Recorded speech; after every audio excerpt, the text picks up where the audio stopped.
welcome to this online songwriting workshop. My name's Pat Nason, and I'm so thankful that Jeff Barber and City of Santa Clarita asked me to take part in this, and I hope to share some interesting and useful stuff with you today about the craft of songwriting. We're going to talk about some concepts, we're going to talk about some practices, best practices, some games and exercises, and also spend a few minutes talking about what you can learn from songwriters just listening to what they say about songwriting. I'm not going to give you a lot of my own personal philosophy, but there are really, really good sources that you can read that can maybe inspire you a little bit and certainly give you some insight into the craft. Because it isn't just a craft. It's if you've already written songs and you've written enough songs, you probably know it's not just a craft, it's also personal expression.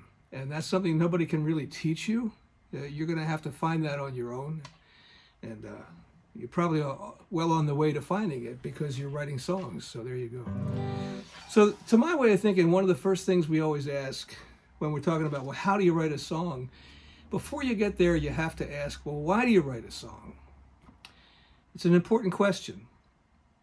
The answer is elusive, but we're going to start the workshop off by considering why it's an important question. You know, maybe there's something inside of you that needs to get out. Maybe it's just fun. Some people have bake sales and some people write songs. You know, it's just fun, you know. Maybe you just can't help it. Maybe you're putting money in the bank. You're a really good songwriter. Or maybe, as the expression used to go, maybe you just want to get the girl. I don't know. But it doesn't matter really, really, really what the answer to the question is. What matters is that you ask it and that you consider it. And the reason why I say that is because songwriting is really, it's an exercise in problem solving and decision making. And if you have a rough idea why you're doing this, what your motivation is, then that'll help you make decisions along the way about what phrase do you want to use, what direction do you want the song to go in.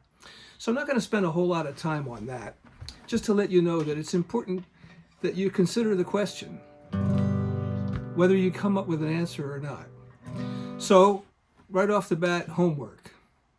If you haven't spent a lot of time considering the question why you write, take some time during this downtime and think about it. Do some reading on the subject, do some soul searching for all I know, but think about it. If you have given it some thought, I'm going to suggest in the strongest terms, don't overthink it. Again, it's not important really that you know why. It's important that you consider the question, because that's going to help you when you get blocked, when you get to a part where you say, I don't know what I want to do with this song or whatever. You know, just think about, well, what's the point? What am I trying to say here? Why do I want to say this? Why is it important enough to me to put my time into it? So, I think those are important clues, tips to good songwriting. And if you don't care how the song turns out, don't give it much thought. Just let it rip.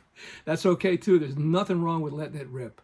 Some really cool songs have come out of just, you know, stream of consciousness.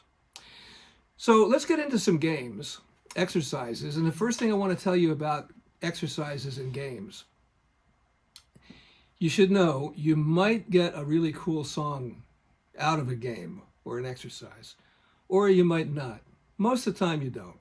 And that really doesn't matter, because that's not the point of the game.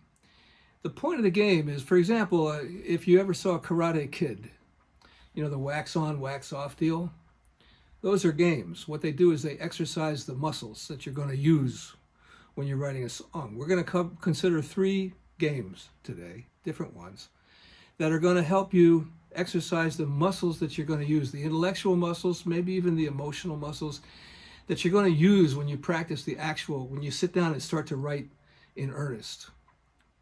And they're practical, and they don't really open any doors in your imagination necessarily, although they might give you they might wind up giving you an insight, they might just wind up giving you something a little on the practical side that you can use when you're choosing what rhyme to use, or what meter to use, or what verse structure to use. because structure is so incredibly important in songwriting. You know, I think it was Oscar Hammerstein who talked about the math of songwriting. There is a structure, and you have to pay attention to the structure. The structure, actually, in a way, it feels like maybe it restricts me because I'm limited to this number of syllables or this number of lines in a verse. And it kind of does limit that, but what it does is it gives you the freedom within that limitation to just bounce off the walls and do anything you want to do within the structure. The structure is important because for a listener to get a song, there needs to be some order to it. If a song is orderly and well organized, you have a much better chance of getting your song, your idea, your feeling. You have a much better chance of getting it across if you have a well organized song. Bring the feeling, of course, because that's what it's all about. If it's not about the feeling, I don't care. You can have great words, you can have great melodies, but if you don't have any feeling, it's probably not going to be much of a song. So anyway, exercises and games. We're going to start with one that you're probably familiar with. It's prompts. You can get a prompt from anywhere. If you're in a songwriting group, if you have some friends, you're just two of you collaborating sometimes, just throw out a prompt and say, hey, write a song about the mailman. You know, there are songs about mailmen. You can say, well, write a song about technology. Any prompt. You can find a prompt, you can pull it out of the air, or you can overhear it in line at the grocery store. You know, you can hear somebody say something, and they turn a little phrase. And the next thing you know, you have a prompt. Make yourself write a song about that. Now investigate the prompt. Let's say the prompt is hotel. So you think about a hotel. You think about, what does that call up for you? Now list a whole bunch of things that you know about hotels or questions that you have about hotels. This is a game now. We're not writing a song right now. We're just doing an exercise. So hotel, well, who stays there? How much does it cost? What happens there? Do people get robbed? Do people fall in love? Do people fall out of love?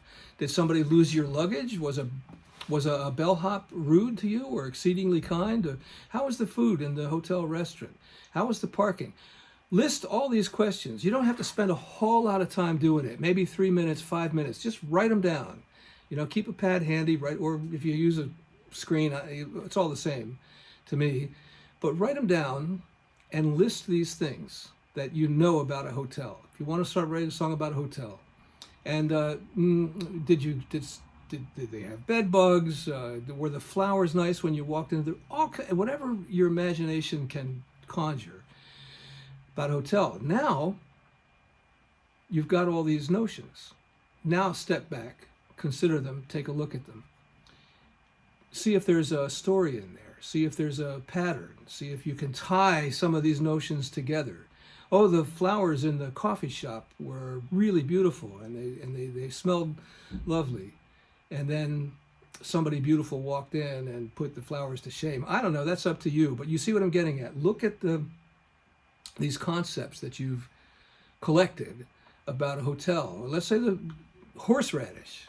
Let's say the prompt is horseradish, and all of a sudden your mind goes to, oh man, I had horseradish once and it was terrible, or I didn't know I liked horseradish until I tried it.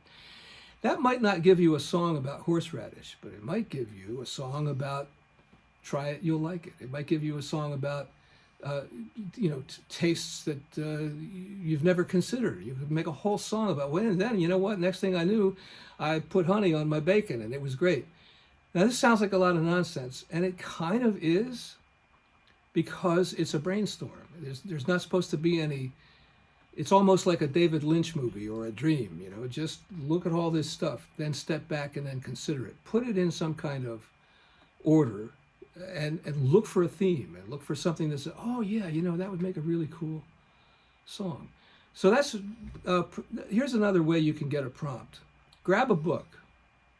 You know, there's this meme going around right now. Pick up a book the closest to you and open to page 56, and the 12th word on that page is your name for the coronavirus pandemic or whatever.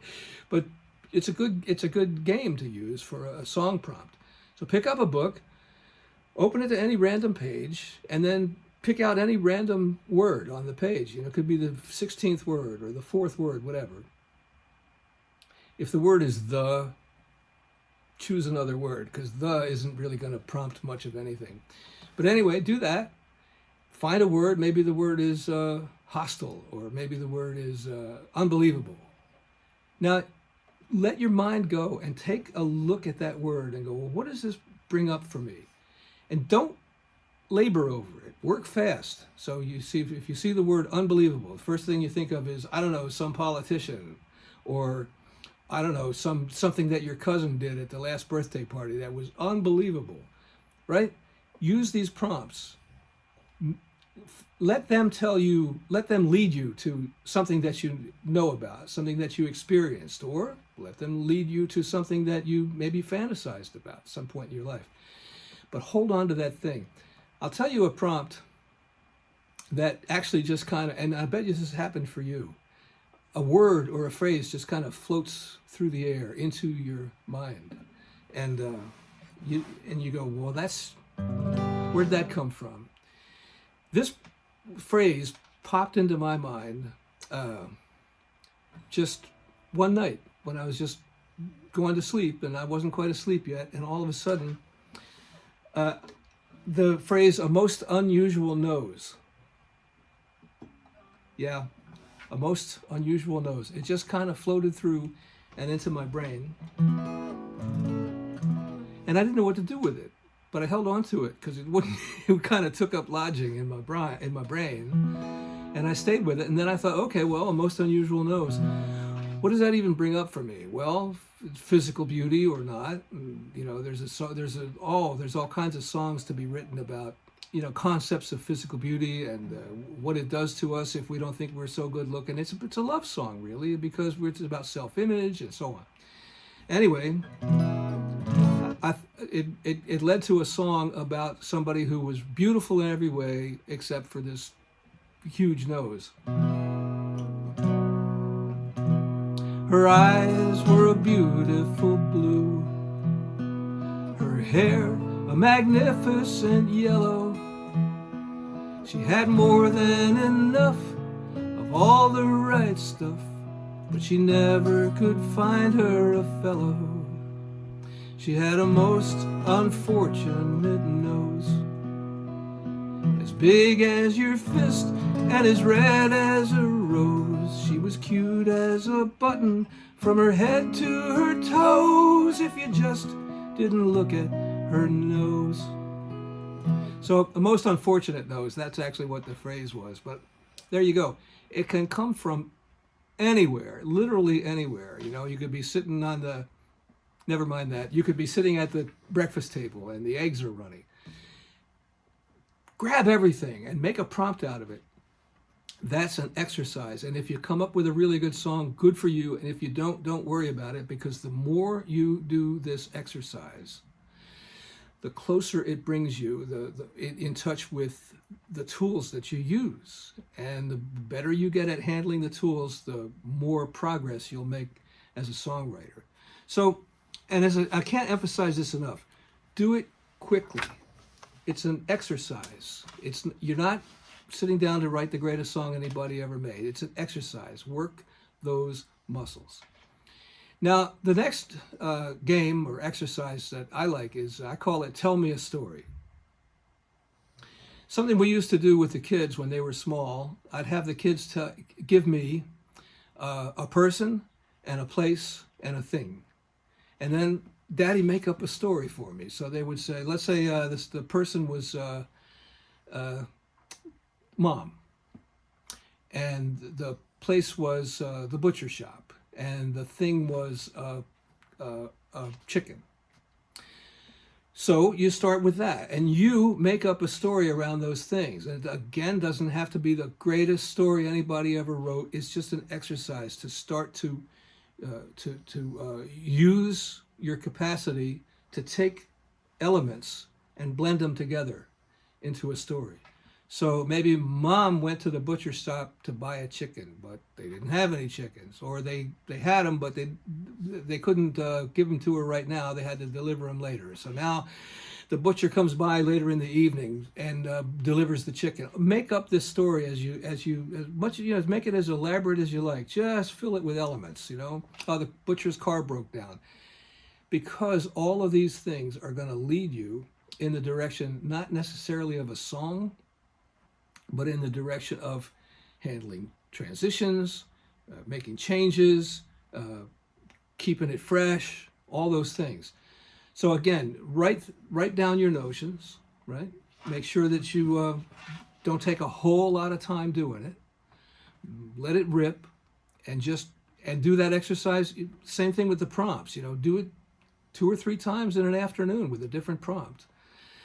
And work those muscles. The reason why this is important, I mentioned before about the orderliness of a song. I think it's really, really important that a song be well organized. Think about the great story songs. By the time I get to Phoenix or Ode to Billy Joe,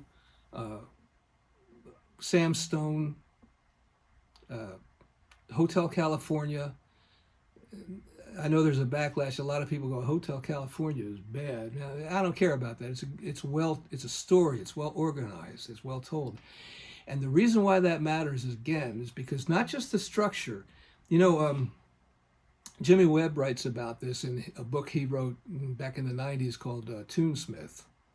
And it's a good read, by the way. You should pick it up, look into it, and you'll get a lot of wisdom from Jimmy Webb about songwriting. But anyway, so the reason why, so structure matters because it helps listeners follow the story, but to organize that story. Don't say, well, Mom went to the butcher shop and then the butcher delivered the chicken later on. You have to tell the part first about how there wasn't one there and he had to bring it later on in the day, right? Well organized. And the reason why is because, as you know, if you've ever told a joke or heard somebody tell a joke and they didn't tell it right, it bombs. It's just no good. Nobody wants to hear it because, but if you keep it organized, keep it orderly. At the same time, not so, don't be a slave to organization. Don't let the imperative to keep a song well organized sort of squeeze the life out of it, right? I'm not saying be disorganized on purpose. I'm just saying that, if your story's well organized, it's a huge advantage. Now, if you bring the feeling, that's great too. I'll give you another example of that. This is called The Music to Bottle in You. It's a song I wrote, 6 or 7 years ago with my friend Susan T. Bull. And it was a prompt. Phrase flowed into my mind on a Saturday night, as a matter of fact, but it goes like, it's a Saturday night, and I'd be feeling all right if I just wasn't feeling so blue. But I won't shed a tear, 'cause my friends are all here. The music, the bottle, and you. And then there's a story there. That's a setup. That's a scene setter. There you are. You're alone. You got nothing. It's just you and the music and a bottle of something, and here you are. You're all by yourself. Now what happens after that? The music always helps me remember the times. The bottle always helps me forget. And I know you're long gone. Now you got a story, Oh, why am I alone? Because somebody just left. But your memory hangs on, and I'm not nearly over you yet. But pride is a sin, so let the good times begin.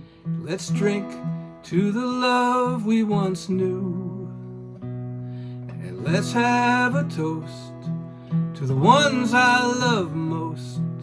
The music, the bottle, and you. There's a little story there. And then in the second half, the story actually resumes. And there's no point in running that right now, but just to say that just a little thing, it's Saturday night and I'd be feeling all right if I just wasn't feeling so blue, can lead you to a story. There's feeling, there's mood, there's atmosphere, there's a scene. You can see a lot of these things, okay? So if you noticed in that little section right there, there's a couple of rhyming things going on. Let's make a toast to the ones I love most. I didn't make that. That's not original with me. You've probably heard 100 songs that rhyme, let's make a toast, and the ones I love most. That's okay, because the song isn't really necessarily about the rhyme. The rhyme is performing a function, right? So keep your rhyming dictionary handy, or use the website. There's all kinds of websites. Give me a word that rhymes with shoebox. But yes, collect all your rhymes at the beginning of the song before you start to write, before you start to craft a song. Collect all your rhymes. I want everything that rhymes with book. You can do it in your mind, book, cook, EFG, H, hook, look, nook. You can do that. Write them all down and then keep them handy, because that's going to help you actually structure a song. It's also going to help you with the direction of a song. Because you kind of are limited. You're limited by, if you're big on rhymes, and rhymes are pretty important in a song. Again, going back to Jimmy Webb, one of the things that rhymes do for a songwriter, and for a song, and for a listener, is rhymes help a listener sort of stay in the channel, stay in the pocket with the song. They're little posts, like markers along the way. So yeah, rhymes are important. But when you collect all your rhymes at the beginning of a project, and you already know your song is going to be about Christmas. I'm going to write a Christmas song, and it's going to be about commercialism, right? And so you have an idea of what you want to write about. And you know that because it's about commercialism, you're going to use a notion of money, or cheap, or expensive, whatever. Once you realize what direction you're going in, think about some phrases you're going to use, collect your rhymes around that. The rhymes that are available to you are going to dictate, really. They're going to strongly suggest what direction your lyrics are going to go in. So I didn't have any problem writing "Let's Make a Toast to the Ones I Love Most," the music, the bottle, and you, because it's familiar and it works. It actually does the job.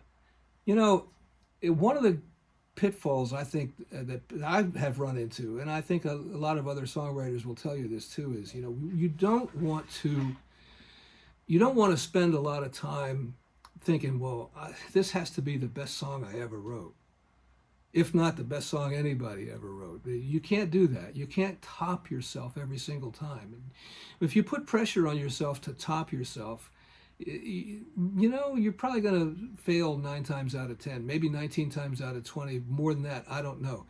Just write the song. Just keep writing the song.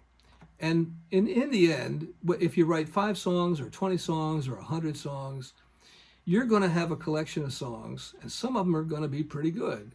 And some of them are going to be, well, you're not going to play them for people because they're not very good. And all the rest of them are going to fall somewhere in between on that continuum. Don't worry about that. That doesn't mean anything. You're doing the work, and that's really what it's about. Do you want to be excellent? Then be excellent. Do what you must do. If 3 exercises isn't enough, do 4 exercises 4 times. Just do the work. And by the way, this is as good a time as any to say this, you can if you want to. If you want to be a really good songwriter, you probably can. I mean, you're already interested enough to be doing this much work. You're tuning in, you're watching an online workshop. Maybe you go to workshops. Maybe you go to song circles. Maybe you spend a lot of time with your friends talking about songwriting and all that stuff. That's good.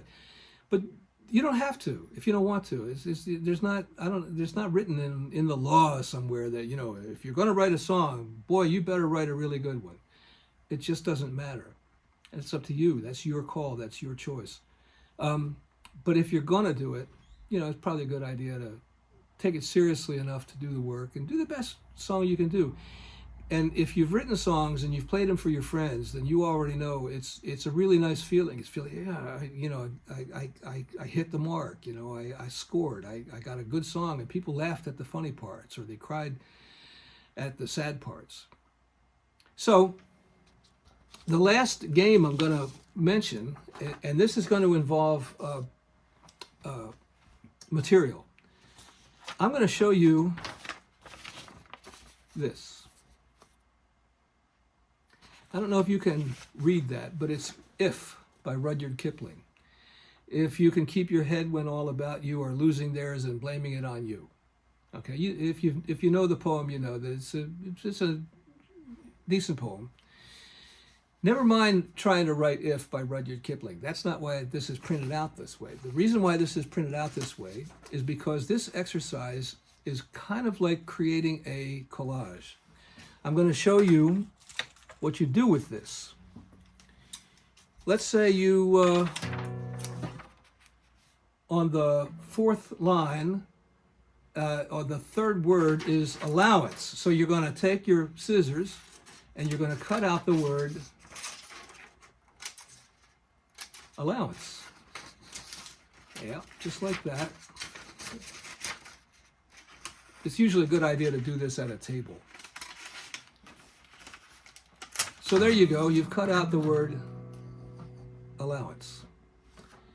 Now do that with 6 more words.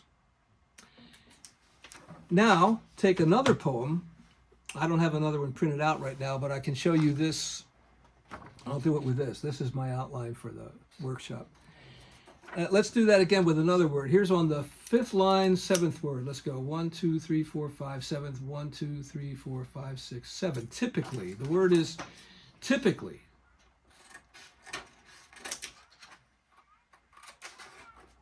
So you take a bunch of words from 2 different sources. Could be a poem, could be a textbook, doesn't make any difference.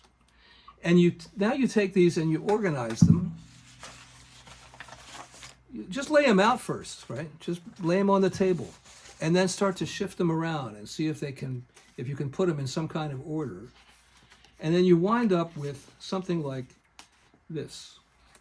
And I don't know if how well you can read that, but I'll show you that this is from an exercise, and I learned this exercise from Rachel Garland, Garlin, who's a wonderful singer-songwriter. And this is the result of my exercise at a songwriting camp.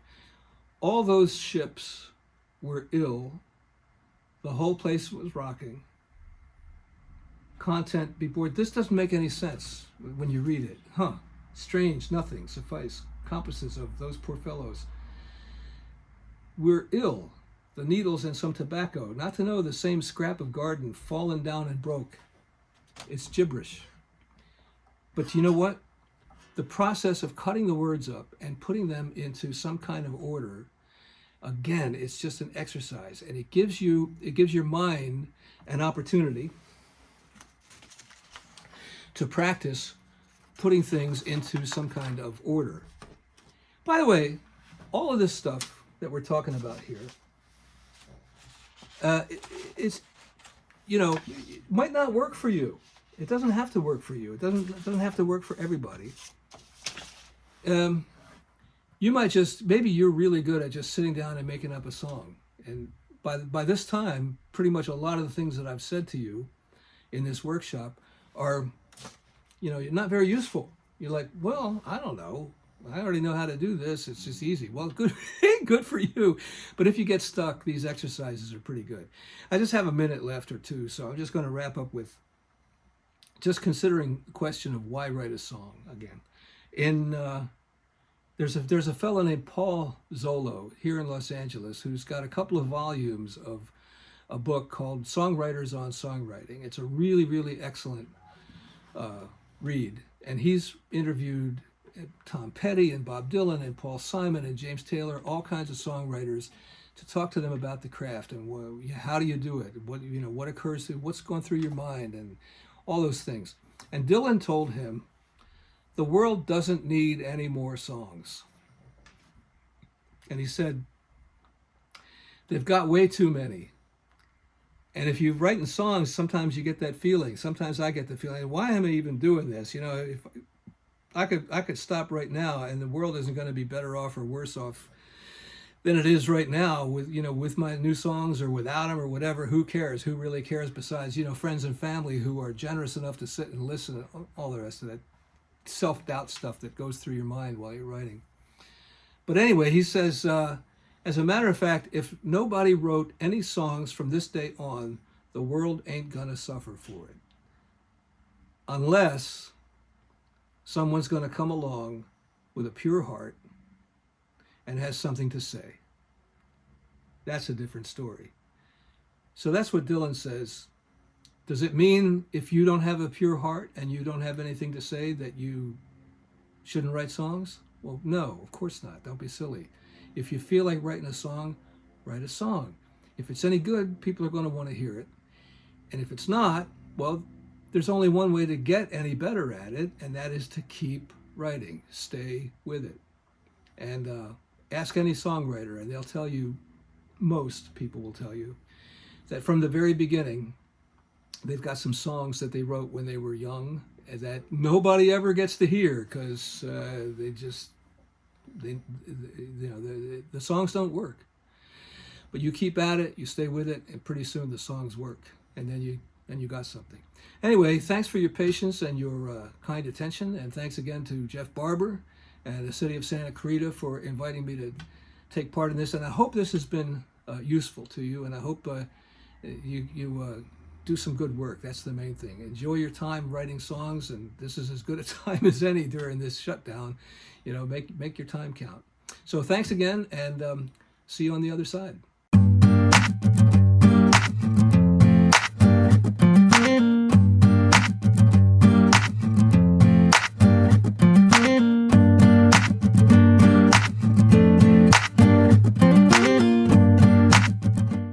Hi, my name is Liza Carbé. And I'm JP Durand, and we're very happy to be doing this songwriting video for our friends at the City of Santa Clarita. We are co-founders of the world music group Incendio. We've been together since 2000. We have 11 albums out internationally. We have over 100 million spins on streaming radio. We've hit Billboard and CMJ, NAV, and Amazon charts. And we tour about 150 shows annually since 2000. A lot of road work and a lot of practical things that we've learned over the years. And today we're going to share with you some of our ideas on how we songwrite, how we specifically approach things. And we write instrumental music, but we also have quite a bit of film and TV music that has been used. We've got our music library songs placed in everything from Modern Family to Burn Notice to Star Trek to Law and Order. And we have thousands of placements. So we've got a lot of experience with both instrumental music, with scoring to picture, and vocal music, and with recording a lot of vocal music, recording pop bands and rock bands and rap and everything between. So what we wanted to talk a little bit about today was our perspective on how to build a song. In terms of songwriting, it's almost as much philosophy as practical knowledge. And the thing I'd like to start out with, in terms of things we're going to talk about, is respecting the spark. That's number one. It's very important that you capture that initial piece of inspiration. Sometimes we've woken up out of a dream and picked up stuff. Sometimes you're just walking somewhere. That's where the iPhone has been so important. Prior to an iPhone, we used to carry around a little recorder. Yeah, because as he was saying, the spark is so important. Whether that is a melodic idea, whether it's a groove, whether it's a chord sequence, you want to capture it. Because from that, maybe tomorrow, maybe that day, maybe a year from now, that spark can lead to a great song. And you don't want to rely on your memory. There's something about that spark coming in that can leave just as quickly. So you want to get that down. So we've had iPhone like right next to the dresser. It's off, and then we wake up at 4 a.m. with a song. She'll wake up. I'll wake up. We go, okay, go to another room. Get the idea down, maybe grab a guitar or even just hum it in, and then hopefully you have enough of a reference to remember what the chords were, or the bass line was, or something like that. Just enough frame of reference so that you can build from that in the morning. There's a songwriter we love, Richard Thompson, that for years and years, long prior to little hand recorders and iPhones and stuff, used to walk around with a notebook in his shirt pocket, and he would just jot down lyrical ideas. It's that kind of dedication to getting that initial spark down and making sure that you can get it and you don't lose it. That is so fundamentally important. So we did want to mention that. And I think that's good too. I still go around with a little notebook sometimes, because sometimes I just prefer to write a lyric down, but something so that you can capture that spark. So from there, whether we're writing for TV and film, whether we're writing an incendio song, an instrumental song, or a song with lyrics, we really approach it the same way. When you're writing a song, you're telling a story. You have an initial statement, you expand upon that statement, you develop that statement, and then you reach the conclusion. It's just like telling any type of story, and it's got to have an arc to it, and it has to be cohesive. For instance, I went out and got the mail today. When I got there, there was a package. So I rushed home and opened it, and it was a present from my mom. It was this purse that I'd wanted for so long. I was so excited about it. It made me really happy. There's an arc to it. You make a statement. You develop that. And that's the same with songwriting. You have your initial statement, and you stay along those lines, and you develop that statement. In developing that statement, you're going to take a melody, a lyric idea. It can be anything. We have a song that we loved writing. Incendio recorded it. It's a song, it's a Peruvian waltz, and it's called Loretana. Liza wrote actually the bulk of the song, and she recorded that spark sometime in the middle of the night, just an inspired thing, and said, well, how am I going to build upon this? So this was built around a melody. Some songs, like I say, you've got a groove, and then you come up with a melody around that, or you come up with you hear a chord and you want to build that. But for this particular song, I heard a melody, and then I developed that melody. So we're going to demonstrate to you how that arc works. So here's the initial melody. This is the I went to go get the mail. This is I went to get the mail. There you go. There's the That's initial what you melody. had. That was it. And then I expanded on that melody. And now I'm developing that melody.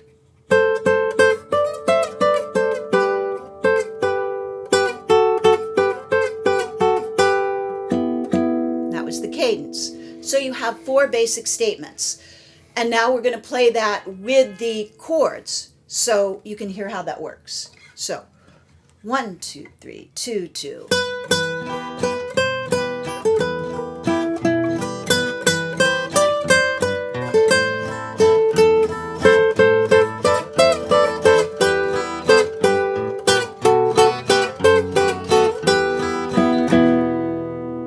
So that's the verse right there. And that's built around E minor, A minor, and B7, 3 chords. So that's the basic premise you want to take with any type of songwriting.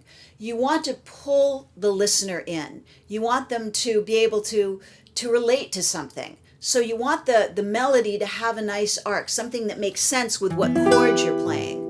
Now, with that, did you have the chords in mind when you wrote the melody, or was it just a statement of the melody?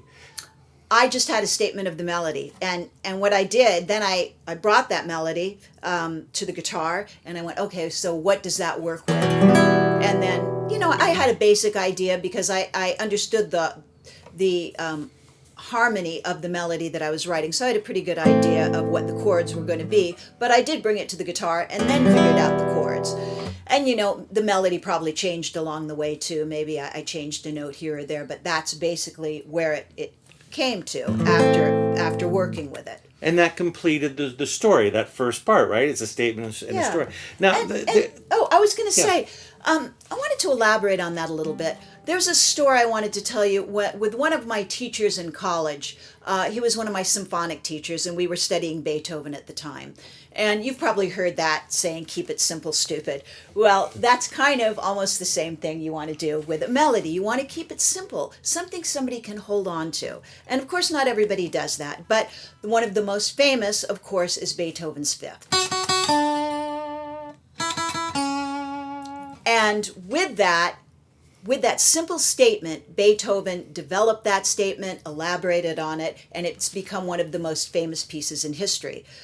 my teacher was stressing the point that, other people were saying, oh, maybe it's Beethoven's Sixth, the Pastoral Symphony, or maybe it's his grandiose Ninth that's the best because it was so amazing. And he said, maybe the Fifth is the best. It's that simplicity. That's why everybody remembers it. We don't have to think too much about why it's the best or theorize on it. It's just that simple thing. That Simply beautiful. Simply beautiful. The simple melody that somebody stated and that we all remember. And from that simple melody, he built something amazing. So don't worry about something being too simple. You can elaborate on it. So that's part of the beauty of writing, is that you come up with an idea and then you elaborate on it. And that's one thing is kind of funny. I mean, especially if you're going to think jazz, you're going to think all these different elaborate things you could do. The chords to Loredana are very basic chords. You could, and I'm adding like a 5 underneath, right? So you don't get hung up on, instead of this, I could do this kind of minor, or like some sort of altered chord. Respect the first. That's part of respecting the initial first part, is keep it simple. There's going to be all sorts of time you have later to elaborate and do that. And the same thing with lyrics. Respect that initial spark, even if it kind of sounds a little funky. You're going to get to the point where you can shape it. And you might throw out that whole first idea, but you're going to come back around to it. And that's an idea that we're going to hit at the end to never edit. But right now. Well, no, that's exactly it. You'll hear writers say that too. You don't want to edit as you're going, because you'll stop the flow. It's like, oh no, that's a dumb word. Oh, that's a bad note. Oh, I shouldn't use that chord. Get it out. Just play, because you can go back and edit. If you stop yourself, if you stop your flow, you're going to stop your initial spark. You're going to stop the muse. So get it out there. Once it's there, you can edit. But if you don't get it out there, there's nothing to edit. Absolutely. That goes. I was going to leave it to the end, but it's an important enough point to bring it up now. Is you need to start writing. You just need to start writing, and write a lot. You're going to write some not so great stuff. You're trying to find your songwriting voice. Do I write more in a minor? Do I write more in a major? Do I like happy songs? Do I like sad songs? Do I like fast songs? Do I like slow songs? How are you going to interpret your voice? You don't know until you try. I was a guitar player, but it's like, oh my gosh, I love Elvis Costello and Joni Mitchell and Jimi Hendrix, and I could never be that great. I don't know that I have anything to say. You don't know until you try, and my first songs were terrible. They were terrible, but I had to get through them. I don't know how much better that's improved, but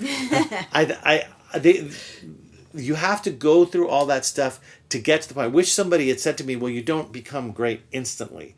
You listen to really early Beatles songs, like In Spite of All the Danger. That one was in the box set. Super early song.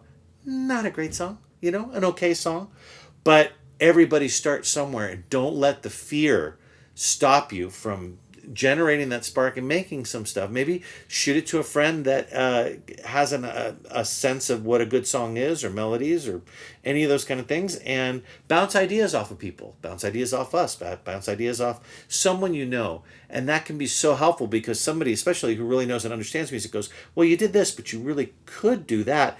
And once that triggers a spark, and you have enough mentoring and enough other people saying, well, that's great, but that's not so great, boy, it really helps. That's what she and I have been like mentors to each other for years now. That really doesn't work. I really like it. And then eventually you get to decide, well, I disagree with you. I think this really does work, and let me show you how I can make it work. Or that was a really good idea, Lisa. I think I'm gonna take that under advisement and redo this part. And that's the beauty of having a partner. But when you're writing on your own, the most important thing to start with is realizing that it is a story, and that you do have to have an arc. And think about the way you speak. I wouldn't talk to you and tell you a story just like this and then just keep running on and never stop, and then we're going to go on to the next part. You just go to sleep. There's nothing there. Writing a good melody is a statement. And a statement it's a sentence. It's a dynamic. musical sentence. It's dynamic. Dynamics. It's contour. It's slowing down. It's speeding up. It's emphasizing. It's becoming quiet on certain parts of the melody, so you kind of have to listen for it. Where exactly are they going? It's creating tension and interest. Yeah. You know? Okay, now we're going to play the chorus of Loretana for you. We played the verse, and now we're going to do the chorus. So now the chorus is starting on the 5 chord, or for, we were in E minor, now we're starting on B. So here's the melody, here's the chorus. Here we go. And 1, 2, 3, 2, 2.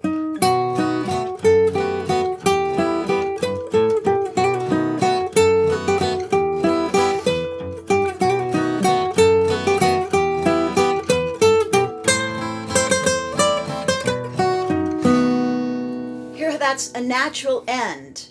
And then it leads right back to the...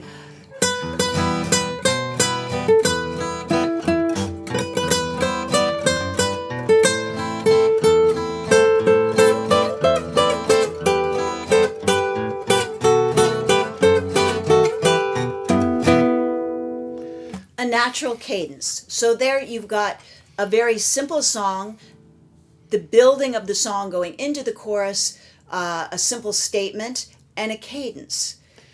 And the way that now that you think of that, so that's the kind of the beginning songwriting formula, is creating a small story. And all songs are linking up parts of stories. Now you expand to, well, this part's good for a verse. This part is good for a chorus. This part is good for a pre-chorus if you're going to have a pre-chorus. This part is good for bridge. This part is good for soloing over. And that's a very good point, because sometimes you write something, you think, oh, that's my verse, or that's my chorus. And as the song develops, you wind up going, that's not the catchiest part. Maybe that's the bridge, and maybe I should come up with a different chorus. That's something else you develop over the course of time. So don't be locked into something. Like, we know people say, well, I always write choruses, but I'm not super good at verses or whatever. Then you need to work on that. If you always come up with something that's super hooky, and grabs the listener, and then you don't know how to develop it, that's something you can try working on, or consult with somebody else on how they might tackle the problem. But I feel personally like everybody has a certain set way they listen to stuff, set melodies. They have a certain kind of way that you like to hear things in your head. The people that tend to go the furthest, the Stings of the world, or the Elvis Costellos, or the Joni Mitchells, or whoever else, they find different ways to expand and reframe those melodies. They go really, really deep, and they go, well, I could use this chord, I could use this chord. Some of them are maybe not so worried about learning how to solo. I mean, we become more proficient at that over time with Incendio, but some of the best songwriters are not particularly very technical on their instruments. They really know a great lyric, or they really know how to write a great melody. Like Hoagie Carmichael, kind of a total character voice, but what an amazing writer. Or Tom Waits, amazing writer, and or Dylan, that learned to kind of use and exploit the uniqueness of their instrument and really learn to make a voice. John Prine, who just passed away, what a great songwriter. Yeah. So that's a really important thing, is to take the philosophy that Liza had of how you would start. Think of it as, telling a story, the 4 parts of the story that we mentioned. And then, like, once you've kind of gotten that idea, oh, I'm confident that I've gotten this far with this part, now realize that you've made a part. Your part could be a chorus, your part could be a verse, and you learn to kind of assemble them together. Maybe put them in different order, what works best. And I'm sorry. Go ahead. Oh, and what note, too. If this is an E minor, if I was going to go, right? I wouldn't want to do that. So you want to think, or that's a good note, but it didn't take me anywhere. Did it go anywhere? Yeah. It didn't go anywhere. So these are the things you start to think about when you're writing a melody. How about if we play the song? We'll play. There's an intro to this song too that we wrote after the fact, and it winds up being the end. And that's like another thing. Yeah, it's like what little story can we add to the beginning of this to to kick it off, because really it is just like A B and then soloing. So what we're going to do an intro. We're going to do a statement of the A melody, the B melody. I'll do a short solo. And that's a whole other thing. You can always hire somebody to do your solo in the song. That's the thing. Like songwriting, get the song down together, and then learn to solo a little more or whatever. But the key thing is the contour, the shape of the entire piece. So we're going to play kind of a truncated version. And a thing to appreciate when he's soloing is that he is incorporating the melodic fragments of the initial melody in the solo and elaborating on that. So here we go.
So you see how also we changed up the rhythm there at the very end from the waltz to the,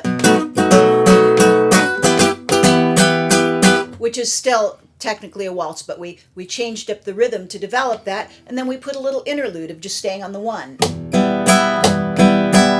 to lead back into the intro, which also became the end. Cadence. So that's how you build a song. So important. You see all these little parts that you just introduced. Like there are little things you can add. Bridge is always an interesting part. Adding a couple of chords to well set up the intro, or the exit, which is the intro, which is actually the last thing that I think you wrote for that song. After like putting all these other parts together, it's like, what do we need for an intro? So I guess there are a little bit of rules initially that you have to learn so that you can eventually break those rules or move forward beyond those rules. Absolutely. Learn the rules first so you know what you're breaking out of, so you understand the basic song structure.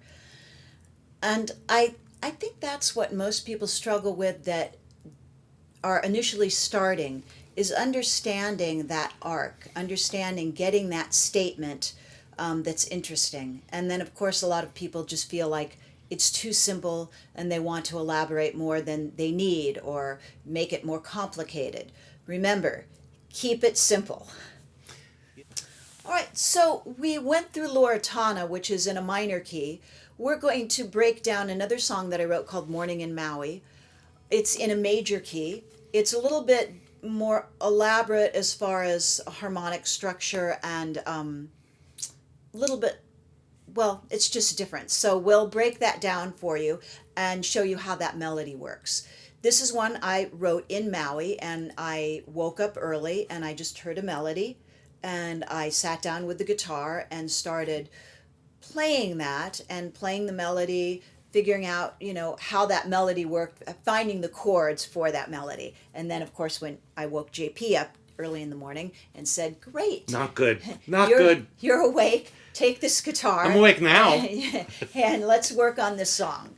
And it came out beautifully, and it's been released on the Summoning of the Muse, Summoning of the Muse, our Incendio CD from last year. And we had a whole orchestral arrangement, actually, that we added to it. Here is in its kind of stripped down form, which is basically the way you wrote it. And that's interesting. If you want to go check out Incendio Morning in Maui, you can hear how this simple melody developed into a full orchestration. It works with two guitars, it works with orchestration. It just shows you the different things you can do with one melody, with one song. There's so many different ways that you can express that. So we're going to start out, we're not going to do the whole song, we'll start out with the intro and the verse. We'll just see where it goes. Here we go. And...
let's just kind of break that down. So there was an intro. Okay, so here we go. It's we're starting in A. 3. Well, I'm starting I'll start on the verse. Okay. Yeah. So here's the statement. 3. And then again. Oh, sorry. 3 and.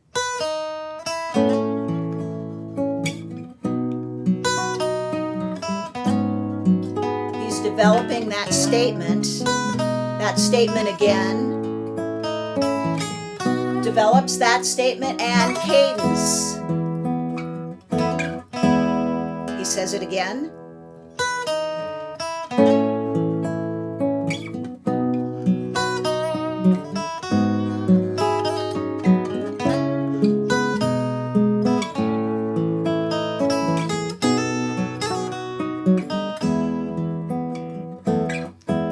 Okay, so let's explore that.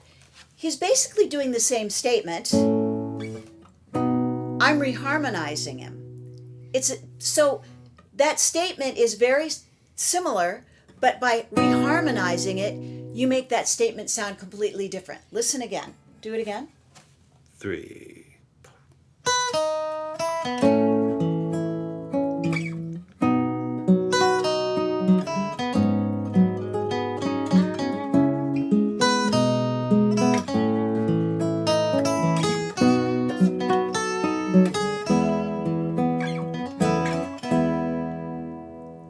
And that's something that's, you'll hear in a lot of songs. You'll hear something, the melody stays the same, but the harmony changes under it. So you get, so there is movement, but you're not aware that the melody's moving or the harmony, but it's creating movement. So It's creating that's tension. tension. A little bit of, oh, where's it Yeah, going? where's it but going? your melody has really not changed, has barely changed at all. Exactly. Or modified very slightly, and you put a lot of yearning into the it's just that's a combination of so many things there. But Well, that's what we're talking that's what about. you're telling a story. The melody, Yeah.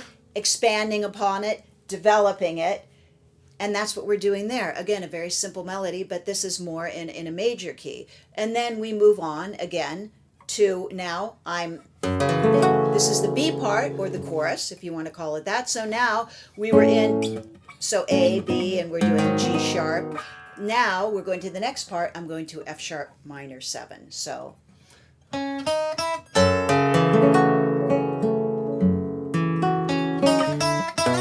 to B, C sharp minor with a B in the bass, and now moving to A, and again to F sharp minor. See how he developed that? He's developing that melody.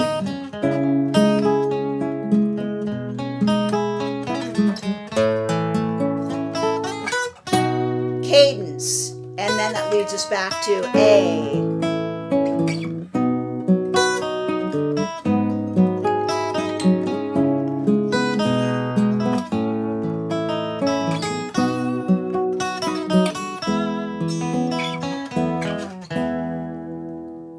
So that gives you an idea of how that simple statement, and you develop it. And as you're improvising, and you hear singers, instrumentalists do this all the time, they're making that statement and they elaborate on it, maybe from one show to the next. But but it goes back to the foundation of what Lisa was talking about earlier. Is create what's the story, and how you create that fundamental story. Sometimes people just kind of never stay on a melody. They noodle all over the place. Guitarists, we are particularly guilty of that. But you have to establish a strong primary melody in order to work against it, to improvise off of it, to develop it, And that's why it's so important to really respect that initial spark and develop a strong foundational melody. So then you can go, be up further, develop it and build it. And that is what people hang their hat on, is that melody. People come up to us all the time when we're playing and go, "Hey, play that song, ba ba da ba da ba da ba da ba da ba da," or whatever the song is. They remember the melody, maybe they don't remember the name of it, and that's the importance of having a good melody. You want something that somebody's going to go home singing. If they go home singing it, they're going to look you up. They're going to buy your song. They're going to come back because that melody touched them. Yeah, at the end of the day, I can't think of, how many millions of great songs that we've lost through history because people didn't have the confidence or the backup to be able to go ahead and, hey mom, hey dad, here, hey friend, check out what I wrote. Check out if this is any good, or had it squashed, or had somebody say that's not any good. I think we've all had that. You all as a musician, you will learn to deal with some rejection, but don't let anybody stop you. Don't let anybody tell you that it's not good enough or whatever. I mean, you got to listen to criticism, but start writing, start playing guitar, learning piano, developing your voice. Just start, and then try to meet with other like-minded people that are going to be supportive, and you can be supportive of them, and you'll be amazed at how far you can get. So thank you so much for joining us. I hope you enjoyed this segment on songwriting. And we hope you continue to play and develop your songcraft, and we'll look forward to seeing you at some point at a live show on the road where maybe you're seeing us, but maybe we're seeing you. Take care. Take care.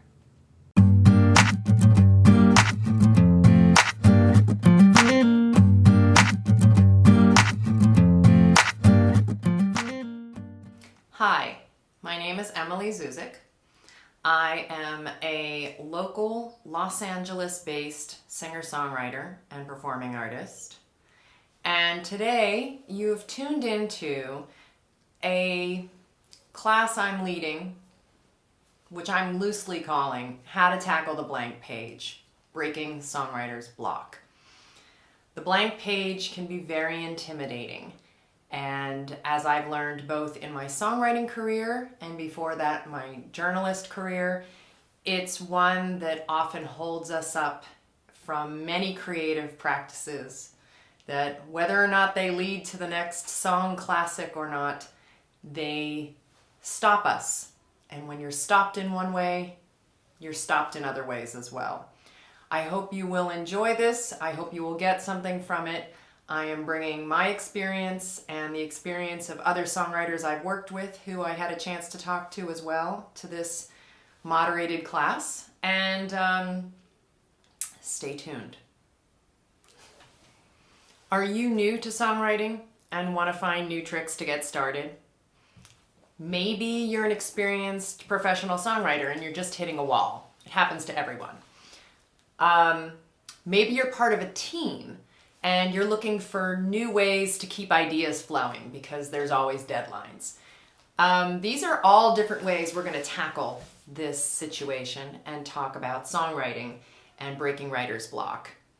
I've had an experience in many of these areas. Let me tell you a little bit about me very quickly. My name is Emily Zuzik, and I have been a songwriter for over 20 years. I have both been a creative songwriter of my own works. I have worked as a co-writer with other writers for Creative End. I have worked in a commercial music capacity as a co-writer on jingles, as well as songs for TV and film. A lot of those having very tight deadlines. And I'm hoping that this experience that I have gained will be something that I can share with you, and you will be able to take some stuff away. I guess I should talk a little bit about each of the areas I've worked in. On the original music side, I have done some collaborations, usually in both songwriter side, people such as Ted Russell Camp, Grant Langston, and then on the electronica side, I have this whole other dance world, but I've written with Moby, Toronto-based DJ Solid Stone, UK acts Refix and Bipolar and Sizzlax. And then there's other people on the commercial side. A friend of mine by the name of Art Hayes, who works as a composer. We did some music for the WB show Aim High. We also did the theme song for the NBC show Love Bites, and had some of our co-writes that were written for commercial end be licensed into movies. Another person I've written with is Jimmy Laval, who is both known as a composer of films as well as the main songwriter and personality behind the band The Album Leaf. I've also worked with Blue Man Group, both in front as well as behind the scenes as a songwriter. We ended up working with some other songwriters to kind of put together a jingle that ran in a local insurance ad. All of these sorts of experiences give you new insight into the songwriting process. And depending on where you are in your career, these points I'm going to talk about will either be things you've run across before, or perhaps you've never thought about, or maybe beyond that, they're things that you might see in a new light that might jog the creative wheels. And that's the whole end goal of this. So let me set this up by, let's talk about the process. You want to write a song. Maybe you just want to write a song because you're new at it and you've been playing in bands and you want to start creating your own material. And like I said, there's other levels of professional jobs and career paths that have you working at to different end goals and at different deadlines.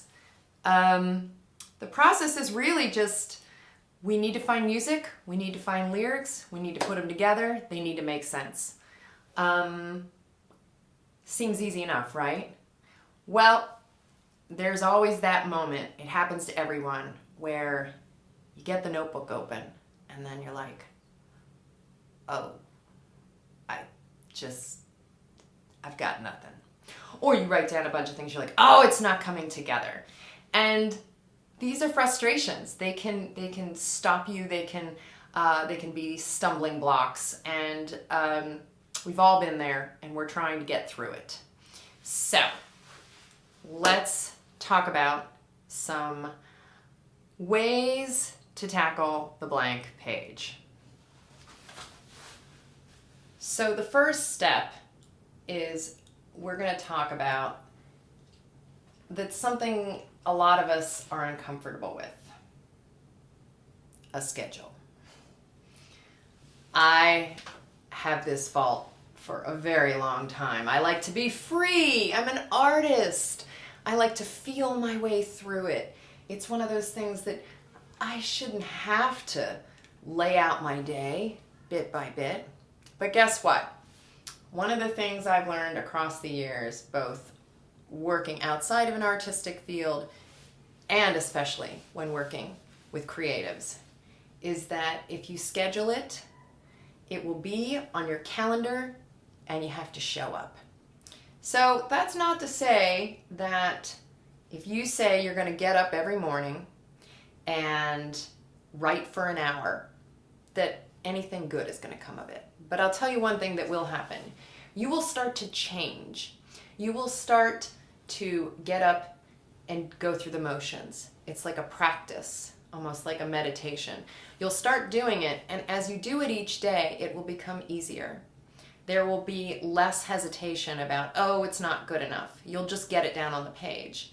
And in moments like that, over time, you're going to find you will come up with things because your mind will be so used to the process of getting out the notebook and writing things down that you will put up fewer walls in your mind about it being good or not. You'll just get it down there, and you'll find that there's a groove that you start to hit. It's like a muscle memory. I actually got this idea from a songwriter friend of mine by the name of Brad Bird. And he actually has an entire philosophy about planning out his day. It's far more planning than I ever put to my day, but I do plan out my day as well. But he has 15-minute increments.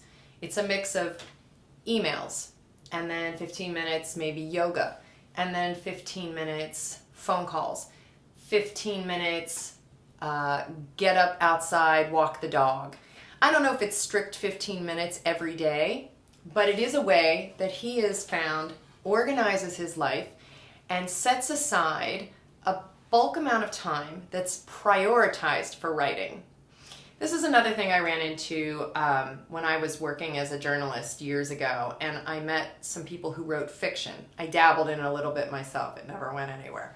But the idea of either starting your day with writing for an hour, or maybe you're better after that first cup of coffee. Maybe you're best in the afternoon. You find out what works best for you. You take into account how your energy fluctuates, how your mind creatively works, and then you find the best time for you to be creative. Book it into your schedule. Show up every day and do it. And over time, you will find that this will get things going. And that's half the battle with songwriting or writing in general. So it's practice, not perfection, and it's showing up and being held accountable. Number 1. Number 2, pull from books, movies, characters, artwork. I know this sounds a little... Number 2, pull from things in your world.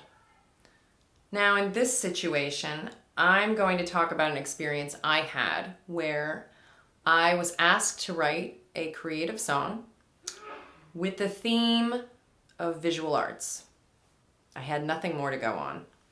And the only thing I had to do was it had to be original and it had to be done by the deadline. So this was many years back. This was a art magazine called Asopus, and it was challenging and really stimulating, this art project. I turned to visual arts in the sense of a painting or a painter by the name of Ernst Kirchner. He was a member of the German Expressionists, of Die Brücke, and turn-of-the-century painter. He did a lot with the subject of women of the night and the street social scene of Berlin. And what was really interesting to me was the idea of these women, which appear in many different paintings of his at the time. Because there's several things going on in them. There are these women who are highly adorned.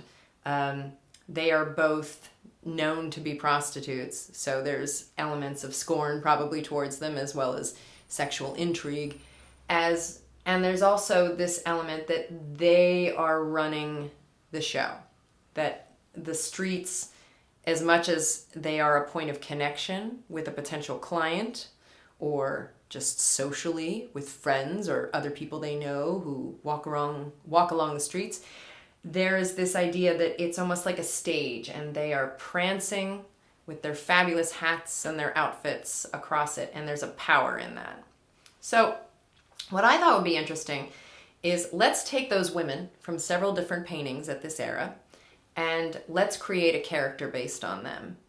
Because what's obvious is that they're being watched, whether by the men on the street or perhaps scorning other members of society from windows or on the street, but also by the painter himself, Ernst Kirchner, who it is known was friendly with many of these women in real life at the time. And not only were they being watched, but they understood how to play that to get what they needed, whether it was clients or attention or whatever. So let's make a woman who is prepared and who understands she's being watched, but also knows that in that lies her power. So you have several examples of ways to create it. There are historical places that are being used in the titles of these paintings. So you're painting a picture with words and with music and creating this scene. And what's nice is half the work is done for you as a songwriter. It's almost paint by numbers, but what you do with it is really what's interesting. And depending on where you go with that, can lead to some really interesting songwriting results. Number 3, find a moment in time and create an act that encapsulates it. I like this one for several reasons. I got this idea from a friend of mine and frequent collaborator, also the producer of my record, Ted Russell Camp, amazing Los Angeles-based songwriter. And I asked him, what are some of your tips for songwriting? Obviously, we had things like co-writing, which I'll get to later. But the one thing he liked was the idea of this finding a moment in time. Now, this plays into a couple things, which I'm going to talk about a little later. One, which is write what you know, so it doesn't feel false. Draw upon your life experience. But this idea of taking a moment from your life and then finding a way to capture it in an act and write about that moment, that was interesting to me. That way you're not trying to bite off more than you can chew. You're not trying to say, write about the whole relationship. Maybe you're writing about that point in time in a relationship where you're scared to make the final commitment. And then you can just play around there for a while. Explore what that means to you. An example that Ted gave me, I hope he doesn't mind me sharing this, is that he remembers distinctly the week before he asked his wife to marry him. And the thought process that was in that moment in time, things like the fear of jumping into that level of commitment. I think we've all been there, anyone who's been married or going into a higher level of committed relationship. But also the joy in that, the excitement, the what if factor. All of these emotions can trigger directions you can write about in a verse. And then maybe there's one chorus that encapsulates the whole mood of it. Maybe an I don't know, or maybe my head's just out to pasture, but in a poetic way, of course. This is a good starting point. We all have life experience. We all have points where we're excited, or moments when we're scared, or times when we're really sad or frustrated or angry or ready to I'm done with the world. These are the moments that you can tap into. Not everybody is a journal person. I, for one, have been a writer most of my life. So while it hasn't been as consistent as in day to day as it used to be for me, I have kept a pretty accurate record of things going on in my life dating back to junior high. So sometimes when I'm struggling to come up with a story or lyrics, or I'm at a point in a song and I don't know what to do next, I'll go back to these books and I'll hone in on a particular time in my life that might fit the occasion that I'm writing about in the song. And I'll read what happened then, because you can't remember everything in your life. That's what is nice about having journals. It's sort of a document on how you went through it and what you were thinking and what were your possible ideas, directions you could have gone. And that's verse 1, 2, and 3. You could take each of those, play with them for a bit, bring it back to the main idea in the chorus, and then you have the format, the roadmap of a song right there. And the nice part is when you are allowed to revisit it in the sense of a journal or talking to someone who knew you at that point in your life, perhaps, it may trigger other memories that by no other reason have just escaped your mind, because we only have so much space in our brain to keep things, and things slip away. But when you revisit the documents or people who were there, they may jog other things, and that could lead you to the next step. And in those next steps, lyrical goldmine. Next up in the world of tricks for songwriting, make a deadline. Another way I like to say it is finish the damn song. But the deadline was something I never really dealt with for myself as a songwriter until I got into the world of commercial music writing. And in that case, it's normally not up to you. You get a song brief, you get a sound alike, you say, we just need 2 verses and a chorus, or we need a chorus, verse, chorus out, because usually most people don't want to hear more than a minute in that world. And we need it by 5 o'clock, and it's 1 p.m. So you're in a big crunch time. This is it's a great skill to learn, because if you can turn that stuff around quickly and with precision, you're going to be heads up in the game if that's your end goal. It's nice to have that skill even on the creative side, because then you're not lingering with half-done songs that make you feel like, oh, I haven't written something I really like in a while. I have another example of this on the creative side. When I was living in New York, I used to run an event that was called What's in a Name, and it was a songwriters meetup. I had a group of songwriters who were interested in the project, and I had a list of emails. And then someone from outside of that group would give us a word, and I would send the word out to all of the songwriters. I would book a room in town, venue, a month out, and we would all write songs based on that one word or inspired by that one word, and we'd get together a month later and play them all. So this was really good in a lot of ways. For one, as the founder and the main person who ran it, I had to always write a song. So while other people could decide if they wanted to participate month to month, I was definitely under the microscope, and it forced me to write. And getting uncomfortable and having a deadline became probably my two best weapons in creative songwriting, which is weird, but it worked for me, and maybe it would work for you. The other cool thing about that project was, as much as it forced you, in this case me, to write a new song, it also forced other people, and when we got together, we got to hear what everyone else did. So, as a writer and as an artist and creator, you could go in and go, wow, they went a totally different direction with that word than I would have gone. And it's really cool. And when you hear something that excites you in that way, it will open up a new direction in yourself as a writer. I think that's a really cool thing. And I think that's a cool philosophy for life in general, is if you stay open, you will be introduced to things that you maybe never thought of or maybe even had judgment against in the past. But because you see them in a different way and weren't told to see them in a different way, you get opened up and you grow larger in the sense that you let more in. And that's always helpful for anyone trying to do creative pursuits, or even if these creative pursuits are to a commercial end in the way of commercial music. Say you don't hit it with the pitch that came in at 1 and was due at 5. Maybe that song then gets developed further and becomes something you release on your own.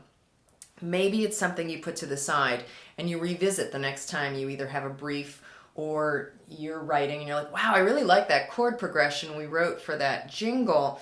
Didn't get used. Maybe I could reopen that and play with that a bit more. But it's a starting point, or it's a jumping off point for the next challenge in songwriting that you come across. My final topical trick to this whole songwriting, tackling the blank page, breaking through writer's block approach is co-writing. This was something I came to late in my career. I was always a write on my own kind of gal, and I don't know what it was, but at some point I allowed myself to open up and to consider writing with other people. And my entire world changed. I have to say these days that probably 80% of the writing I do is with other people. I really like the process now, and perhaps it was something in me that had to shift in order to embrace it. But what I really like about it, and this came up with all the other songwriters I spoke to, was this idea of co-writing, is that there's only so much you can bring to the table. You can draw on other people's inspiration, you can draw upon your life, you can be given deadlines, but what's nice about co-writing is you suddenly have this whole other world of experience and opinions and thoughts and judgment and just otherness that you can bring to it. The first thing that was brought up by one of my cohorts was when you're dealing with co-writing, you sit down with a party and you talk about what you have in common. And sometimes just in that starting point of a conversation, which you would probably have with anyone you just met at a party or at a bar or in a meetup or at a family occasion, you're meeting people, you're getting to know them. And perhaps you find something that you both feel very strongly about, or that you had a commonality in your life or a shared acquaintance. And you find those commonalities and you can say, let's write about them. Or, hey, we've both had that experience of being, I don't know, the sports person who was a painter on the side, and how that had such conflict in high school. Let's write about that person. It's just a total thing off the top of my head. But that opens up a lot of new directions that you could use as topics. Or even just if you like the same bands, maybe you're like, how about that song by Elvis Costello? You know, where they do that progression, where the this to the this to the this, and you're like, I love that progression, that's great. Why don't we take a portion of that and then bring it around to this other chord? And then you're on your way. You're writing new music. It's maybe based on a shared love of an artist. Another thing I found that when I've been co-writing, especially with people that I'm not close friends with, once you go through that getting to know you, hey, who do we know in common? What do we both like? Here's a piece of music. Is you talk about what was it that inspired it? This is in the scenario if there's a piece of music already written by one of the parties and you're trying to write additionally, like say top line and lyrics to a piece of musical composition. I've been in this position a few times in electro world and some various pop situations. And what I like in that space is I say like, okay, so you were writing this piece. What was it about this piece you were thinking about?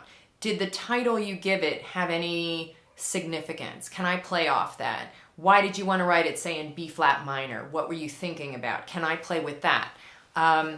I was recently involved in a songwriting experience with someone I'd never met who was a mutual friend, and they had a piece of electro pop music that I had a chance to listen to. I could hear the parts. I could hear sort of melodies on top of those parts that would work well. And so I sang along and sent it back, and they're like, I like this and I like this. Great, let's run with that.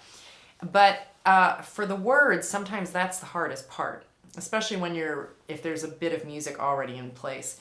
And I said, okay, well, what were you thinking? What are some things that come to your mind when you hear this piece? And what we got on was talking about synesthesia, which is associating colors and sounds and feelings. And I really like that too, because it gives you ideas like, well, in this section, I feel like it's very blue. Okay, so now we have blue. What are we going to write about? Maybe the ocean, maybe the sky, maybe sadness. But you can play with the metaphors tied into these associations, and that gives you other wells to draw upon. That is fun, that brainstorming process. And it also takes the pressure off you as the writer who has to come up with the whole story. You can kind of piecemeal it together and create a puzzle based on different experiences with the music. And that is another whole realm of co-writing. As far as the commercial side is concerned with co-writing, a lot of it is just getting a lot of people in the room and maybe starting with a riff. Someone picks up the riff from there. Pretty soon this jam sort of formulates into a song, or someone takes the parts. I like that, I like that. Okay, let's see. That's good for a verse, that's good for a chorus. Let's bring it in. That other part, great for the bridge. And then you have the structure together. This is a good time to bring up structure, because this was another trick I was going to bring up. Sometimes you have ideas about what you want to write about, and you might even have some chord progressions, but you're not really sure how to put it all together. And this is one of those things, it's less a typically creative approach. I like to call it the technical process approach. But let's start with creating the outline. What does the song look like?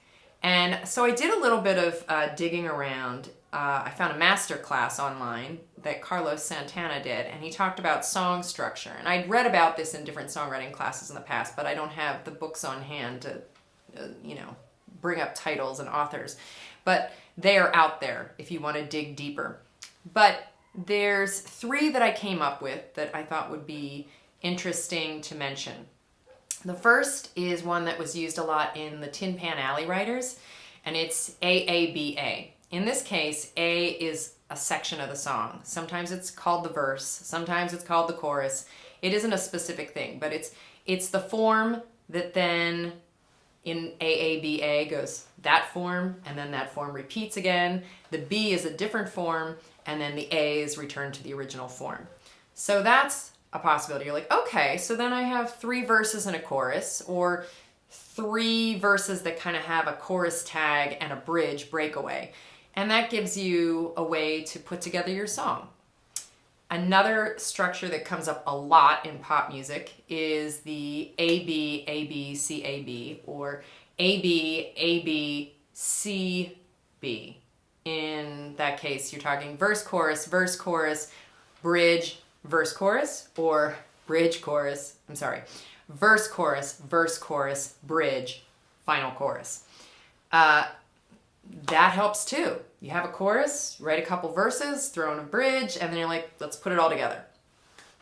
And then another form that you find a lot in early rock and roll is just called the verse chorus form, where it's verse chorus, however long you want to go. Sometimes that helps. And, I don't knock it. You don't always have to start off with the theme or the story or the character or the arc of the story and the song. Sometimes it's just, hey, let's write a simple rock tune which has two parts, and I've got this part for this and this part for another, and maybe then the words come after the fact. It's all in how you want to do it. And finally, and this is sort of, I'd like to think, the last bit of wisdom I could possibly impart, which is, don't get precious. Don't feel that when you're going to write a song, it has to be the best song ever. That's a lot of pressure to put on yourself. I do it. I've done it for years. I do it less now because I find that the less I put on myself that I have to achieve some goal in my songwriting, that I might actually achieve it without putting that pressure on myself. That's not to say I won't put a deadline on myself, but I don't say this song, I'm going to aim to make it here. And if it's feeling like it's here, then it's a total failure, because that's not going to help anyone.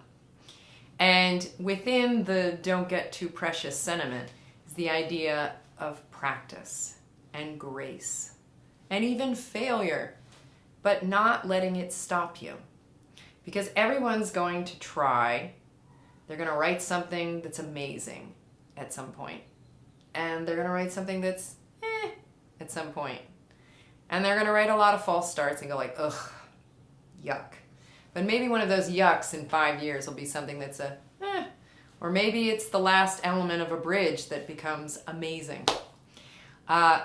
These are things that we can use. These are actions we can repeat and repeat over and over again until we get to some next level in our writing. It's been my experience. It's been the experience of a lot of other songwriters. And hopefully it'll be your experience too. Once again, I am honored to impart whatever wisdom I can to you. I hope you got some good ideas for your next songwriting projects. Once again, my name is Emily Zuzik. If you have questions, you can always reach out to me. My email is info@emilyzuzik.com. I don't know if there will be handouts that will accompany these classes or not, but if there is a link from any website, my website is www.emilyzuzik.com. And if anyone's up for a songwriting challenge, maybe we can work together sometime.